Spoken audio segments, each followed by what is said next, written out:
لاہور میں ایک طیارہ پرواز کرنے لگا تو دو بچے اس کے پہیوں میں بیٹھ گئے اس شوق میں کہ ہم بھی بیرون ملک دیکھ آئیں، لیکن ابھی وہ نچلی پرواز میں تھا کہ ہوا کی مزاحمت اتنی ہوئی کہ وہ اس مزاحمت کو برداشت نہ کر سکے اور گر پڑے اور ان کی موت واقع ہوئی۔ یہ اخبارات میں آپ نے دیکھا، ٹیلی ویژن پہ آپ نے دیکھا۔ تو 200 کلومیٹر فی گھنٹے کی رفتار سے نچلی پرواز میں جہاز جا رہا تھا تو اس کی مزاحمت ان سے نہ ہو سکی، اور اگر وہ 1000 کلومیٹر فی گھنٹے کی رفتار سے جائے تو پرخچے اڑ جائیں۔ اگر اس کی پشت پہ بیٹھے، اس کی ننگی پشت پہ بیٹھا نہیں جا سکتا، اس کے جسم کے ٹکڑے ہو جائیں، آگ لگ جائے جسم کو، اور لاکھوں کلومیٹر فی سیکنڈ کی رفتار سے جانے والے براق کی ننگی پشت پہ بیٹھنے والے شاہ سوار کی عظمت کو سلام کرنے کو جی نہیں چاہ رہا؟ کیا سمجھو گے میرے نبی کو؟ جس نبی کی سیر سمجھ میں نہیں آتی اس کا سفر کیسے سمجھ میں آ سکتا ہے؟ مسجد حرام سے لے کر کے مسجد اقصی تک حضور علیہ السلام نے ارشاد فرماتے ہیں میرے پاس براق لایا گیا کہ گدھے سے بڑا تھا اور خچر سے چھوٹا تھا، اور حضور نے اس کی رفتار کی کیفیت بھی بیان کرتے ہوئے ارشاد فرمایا جہاں اس کی نظر جاتی تھی وہاں اس کا قدم جاتا۔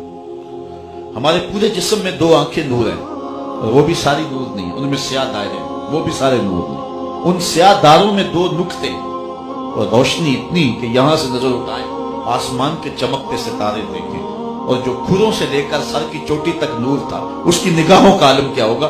جہاں اس کی نظر جاتی تھی وہی اس کا قدم جاتا تھا۔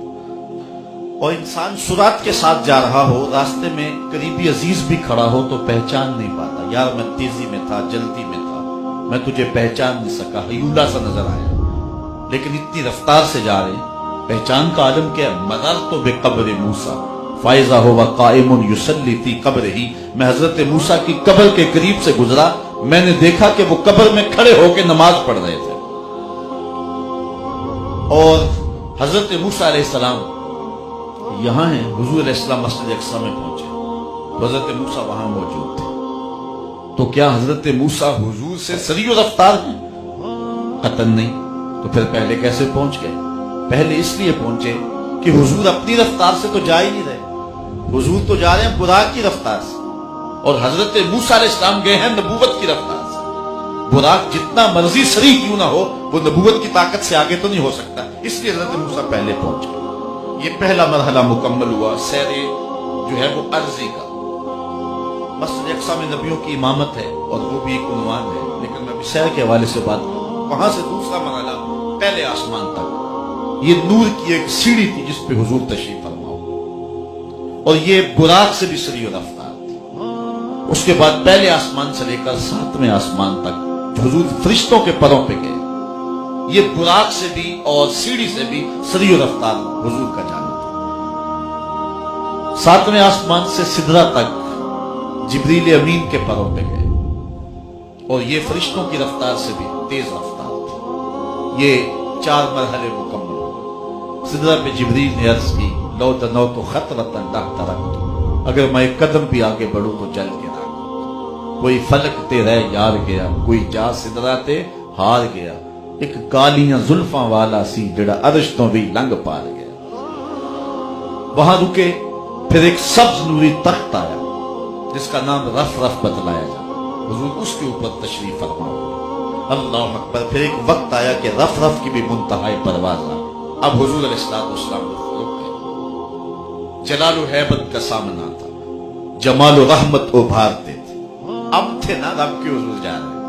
آواز آئی ادنو منی یا احمد، پیارے رک کیوں گئے ہو، آگے آؤ۔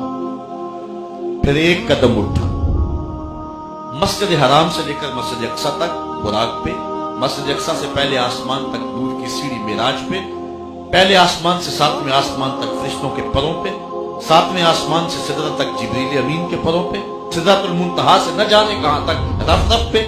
ان 5 مرحلوں میں کل جتنا فاصلہ طے ہوا تھا، ایک قدم میں اتنا فاصلہ طے ہو گیا۔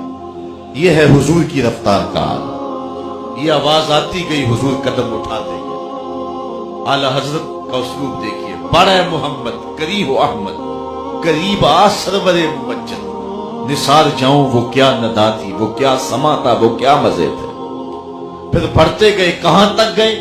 خرد سے کہہ دو کہ سر جھکا لے، خرد سے کہہ دو کہ سر جھکا لے گمان سے گزرے گزرنے والے، یہاں خود پڑے ہیں جہت کو لالے، کوئی کیا بتائے کدھر گئے تھے، سراغ عین و متا کہاں تھا، نشان کیف و الا کہاں تھا، نہ کوئی ساتھی نہ کوئی راہی، نہ سنگ منزل نہ مرحلے تھے، کمان امکان کے جھوٹے نکتوں تم اول و آخر کے پھیر میں ہو، محیط کی چال سے تو پوچھو کدھر کو آئے کدھر گئے تھے۔ اللہ تعالیٰ نے اپنے محبوب سے اس خاص شب میں کلام فرمایا، محبوب کی جھولی میں بہت کچھ ڈالا۔ علامہ ملا جیون فرماتے ہیں 70,000 اسرار، 70,000 رموز، 70,000 حکایت اور 70,000 احکام حضور کی جھولی میں ڈال دی، 50 نمازوں کا تحفہ دیا، اور پھر اللہ تعالیٰ جل شانہ نے 50 سے نمازیں تو 5 کر دی، لیکن ثواب جو ہے وہ کم نہیں کیا۔ من جاء بالحسنۃ فلہ عشر امثالھا، جو ایک نیکی کرے گا 10 کا ثواب دیں گے، پڑھو گے تم 5 ثواب 50 کا عطا فرمائے، کیونکہ اس کی باتیں بدلہ نہیں کرتی ہیں۔ اب یہ نماز ہے جو معراج کا خاص تحفہ مصطفیٰ کریم امت کے لیے لے کر کے آئے ہیں، اور یہ ابدیت کا بندے سے اظہار ہو۔ میں کہتا ہوں جو نماز نہیں پڑھتا وہ کیسا عاشق رسول ہے؟ عاشق رسول ہو اور حضور کی آنکھوں کو ٹھنڈک نہ پہنچائے، یہ کیسے ہو سکتا ہے؟ 5 گانا نماز شعار زندگی بنا لے۔ آئیے اپنے رب کے حضور جھکنا سیکھیں، اس سے بڑا بد نصیب کوئی نہیں جو رب کو سجدہ نہیں کرتا۔ قیامت کے دن پہلا سوال نماز کا ہوگا۔